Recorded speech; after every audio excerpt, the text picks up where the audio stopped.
So this is my absolute favourite option, because I don't think, however big or small you are, you can not look at licensing. Licensing, even if you've got a few photographs or you're designing some pottery or making some jewellery, licensing is something that you could be thinking about. And I think what's very exciting about licensing is it's a wonderful way to test markets, because if people are interested in what you're doing, and particularly if they're willing to pay you something for it, it's a great indication that you might have a business, and a really scalable business potentially. It's a really good way to say to people, this is mine, people are paying me for it, so back off. It's a kind of good way of saying this IP is valuable. But love to hear what you think about licensing, Jeremy, and let's start with what you can license, because it's vast, isn't it? Yes, absolutely. So you've got a huge range of things which you can protect and license and generate revenue from, which is, as you say, great for a growing business. The obvious ones would be patents. So they're the kind of inventions that underlie innovative products like the Dyson and so on.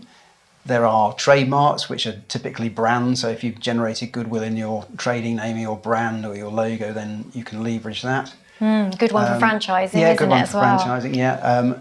And then copyright, which covers a vast array of things. So that would anything written works, drawings, designs. It covers videos. It covers software. So it's very wide ranging. And finally, probably know-how, which is a sort of discrete body, if you like, of confidential technical information normally. So it is what it says. It's know-how. It's the ability to know how to do some process or a product of value that can be sold. Like your secret recipes for foods and sauces. Yeah. Coca-Cola's secret recipe, I think, is one of the best known examples of know-how, isn't it? And then you've got design rights too, haven't you? Design rights as well. So if anything you design and reduce to a manufactured form or whatever can be protected, Yeah, which is a great example of a lot of the aesthetic products that we see, like the shape of a bottle or the shape of a suitcase, famously, recently. It's a great one for many businesses to consider with some quite considerable benefits. Shall we look at what a good license might contain now? What would you expect to see in a good license agreement? Okay, so obviously you're going to need to identify what you're licensing. So what are the license rights? They're intellectual property rights. They may be covered by these various protections of copyright, patent, or whatever it might be.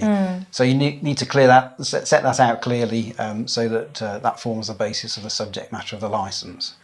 Then you need to be looking at, where you're going to license it, what geography the licensee can use it in, and whether it's an exclusive or a non-exclusive license, and then things like payment terms and so forth. And a lot of this is in your gift, isn't it? So you can pretty much decide or negotiate, depends on whether somebody's happy to accept your terms. But there's a lot of commerciality around these agreements, isn't there? It's less dictated by law or regulation. Yes, absolutely. It's a contract, so you're free to put pretty much what you like into it. Yeah, and you have the control of those intellectual property rights because they're yours, so you can impose whatever limits you like through the license agreement, so that yes, the rights can be exercised, but you can limit quite tightly how they're exercised and for how long and in what circumstances. Sure. And a license doesn't dilute your IP ownership if you've got the wording right too, does it? No, there's no reason why it should. I mean, you retain all the rights yourself. You're simply granting a license of them, and in a good license agreement, you'd probably want something which dealt with updates and technical improvements to the subject matter of the license. Yeah. So what if somebody does take what you've licensed in? Maybe it's a product and they're using it in something else. What if they start to generate a bit of IP and then they challenge you on it? You can cover that, can't you? Yeah, I mean, you need to do it in the agreement, but it's important to do so, because if you have an improvement which then makes the product, saleable with the improvement but not so much without it, then you're going to lose out to the licensee if you're not careful. So typically you have a provision in the license which said that improvement would at least be licensed back for you, possibly for a small royalty. So you wouldn't necessarily own that improvement outright, but you could still have use of it, yes. Which I think is important, isn't it? Because a lot of things start out, particularly for small businesses, with one particular use related to one particular idea, but they can transform pretty radically, can't they, as you start to explore new opportunities? Yeah, because that's the nature of the subject matter. Exactly. It's innovation and continual improvement. So you're making something innovative better or adaptable to slightly different circumstances. Sure. Which is interesting, isn't it? So you could start out having a license as you're sort of exploring opportunities, but end up ultimately with a completely different business model, like a joint venture or a collaboration agreement, because you both spot opportunities that could be much broader. Yeah, that would certainly work. Yeah.